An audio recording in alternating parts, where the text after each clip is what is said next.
Saya shock, saya bilang kenapa ini? Enggak, jatuh ayo guru. Katanya dia udah gerak-gerak karena kesakitan.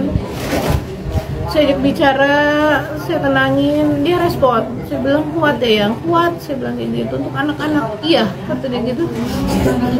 Udah saya tenangin lagi. Tetap semangat. Jangan menyerah, meraih mimpi. Hidupku hanya untuk sosial. Hidupku hanya untuk peduli kemanusiaan. Kita lahir dari manusia. Hidup untuk manusia. Sandy Social.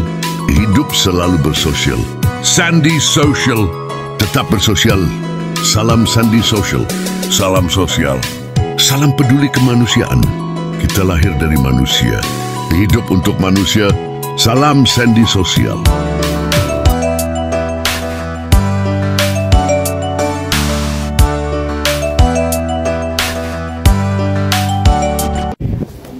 Mbak, boleh diperkenalkan dulu namanya siapa, dengan hubungannya dengan almarhum seperti? Nama saya Ade, saya istri dari almarhum Sandy Permana. Mbak, boleh dijelasin kejadiannya gimana kemarin, kronologisnya? Kronologisnya saya nggak tahu pasti ya, karena kemarin kan pagi ya, kemarin pagi saya masih tidur. Tiba-tiba itu jam 7:30 saya dibangunin sama ibu saya, katanya ada tetangga yang jemput, katanya suruh ke rumah sakit. Rumah sakit mana? Ke Harapan Mulia. Oh, Harapan Mulia sini. Iya, saya tanya kenapa. Pak Sandi jatuh, katanya gitu. Nah, jatuh kenapa? Udah buruan, katanya gitu. Ya udah, saya siap-siap. Pas saya keluar depan rumah, saya lihat motor suami saya yang dipakai sebelum kejadian itu, saya lihat motor itu penuh darah. Saya shock, saya bilang kenapa ini? Enggak, jatuh ayo guru, katanya gitu kan. Jadi saya dibawa ke rumah sakit. Saya dibawa ke rumah sakit Harapan Mulia. Saya lihat tuh suami saya lagi tiduran, lagi masih sadar, mungkin lagi nahan sakitan ya. Saya lihat tuh udah penuh darah, di baju semua tuh udah penuh darah. Dia udah gerak-gerak karena kesakitan. Saya ajak bicara, saya tenangin, dia respon. Saya bilang kuat ya, yang kuat. Saya bilang kayak gitu untuk anak-anak. Iya, katanya gitu. Udah saya tenangin lagi, saya tanya pelan-pelan, kenapa begini? Saya bilang, siapa? Saya bilang kayak gitu, siapa yang buat kamu begini? Saya bilang gitu kan.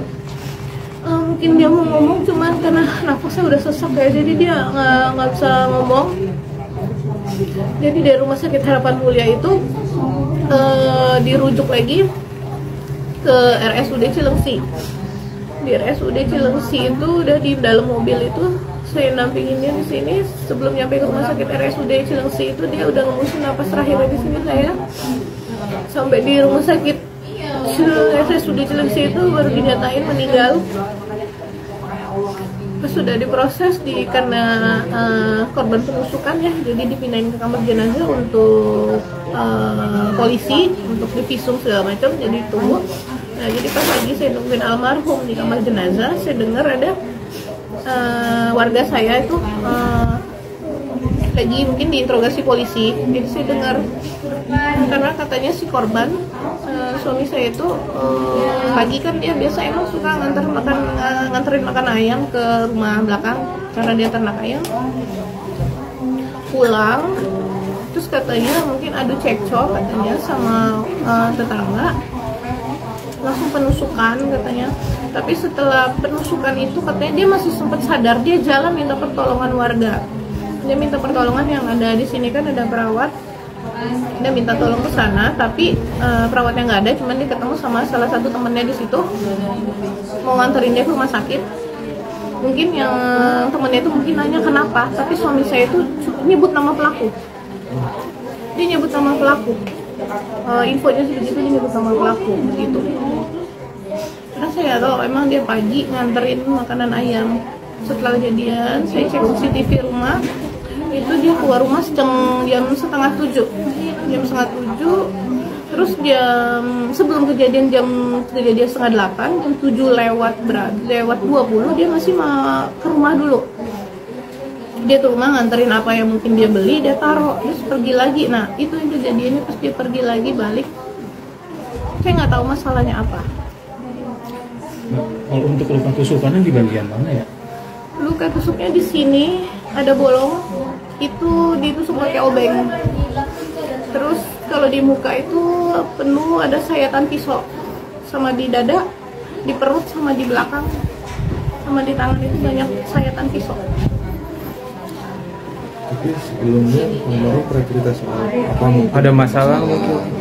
atau memang karena saya dengar ya almarhum kan orangnya sangat ramah gitu ya, nggak Iya. ada. Nah, itu apa pernah cerita sama Apa-apa dia tuh emang selalu cerita sama saya.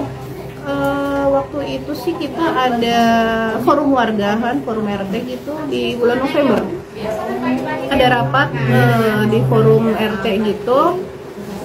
Terus ya suami saya mengeluarkan aspirasinya mungkin kan. Terus ada juga yang mengeluarkan aspirasinya mengenai minum-minuman yang dilarang untuk di perumahan ini mungkin kan ya. Terus si pelaku itu mungkin tidak terima, mungkin pas soal bahas minum-minuman ya, dia tidak terima. Terus suami saya berkomentar langsung, kenapa?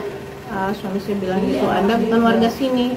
Suami saya ngomong seperti itu karena si pelaku tinggal di sini kan sudah puluhan tahun, tapi KTP kan bukan KTP sini. Jadi suami saya ngomong seperti itu. Terus pas malamnya itu juga dia ngotot-ngototin saya, itu waktu di bulan November itu pelaku. Saya bilang kenapa? Saya bilang gitu kan, suami saya juga nyamperin, kenapa ngotot-ngotot, udah kabur dia. Nah mungkin di saat itu mungkin ada dendam kali ya. Kadang kan cuman kita kan mengeluarkan pendapat kita ya di forum ya. Mungkin dia udah ada dendam, mungkin nggak terima, mungkin gitu ya. Jadi waktu itu juga ada mungkin karena feeling saya mungkin karena kemarin ada yang bilang cerita kalau si pelaku itu sedang memangkas rumput atau tanaman ya dia di samping rumah dia itu lagi mangkas gitu. Nah mungkin suami saya lewat suami saya negur, mungkin dia nggak terima makanya terjadi itu. Karena yang saya alamin itu ada 1 bulan yang lalu deh, beberapa minggu yang lalu itu pernah kejadian di saya. Soalnya saya ke belakang juga, ke rumah saya yang di belakang sama anak saya naik motor, itu si pelaku lagi mangkas pohon juga kan. Beda ya kalau cara orang mangkas yang biasa sama yang emosi. Jadi pas saya lewat terus dia emosi begitu, saya tegur sambil saya lewat karena saya takut. Saya memang dulu berpikir saya sambil lewat aja karena saya takut, total saya dibacok dari belakang gitu kan. Saya udah feeling itu dulu berapa minggu yang lalu, saya takut. Jadi saya bilangnya pelan-pelan dong, pas saya bilang gitu karena kan yang pegangnya celurit, saya bonceng anak saya, pelan-pelan dong saya bilang kayak gitu.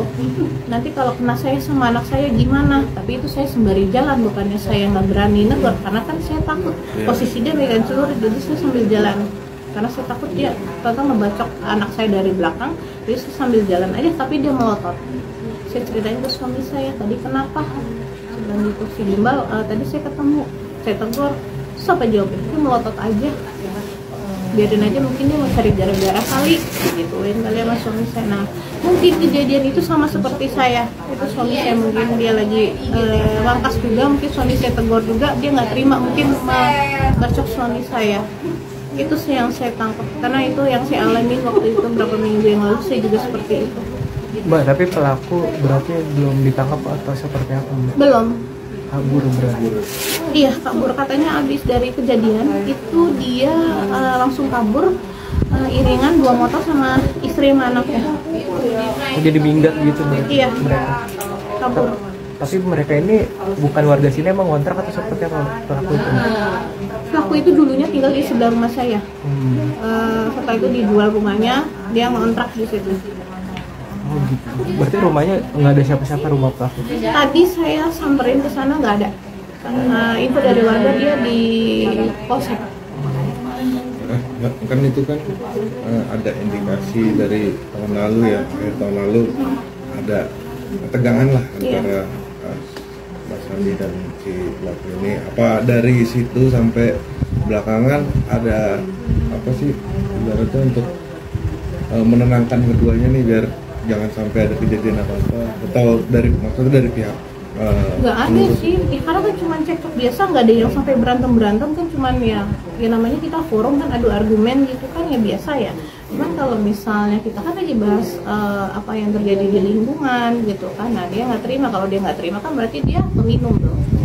ya karena kan kita waktu itu kan kita bahasnya jangan minum minuman di sini kan banyak anak-anak gitu kan, jangan kasih contoh yang perilaku yang nggak baik sama anak-anak.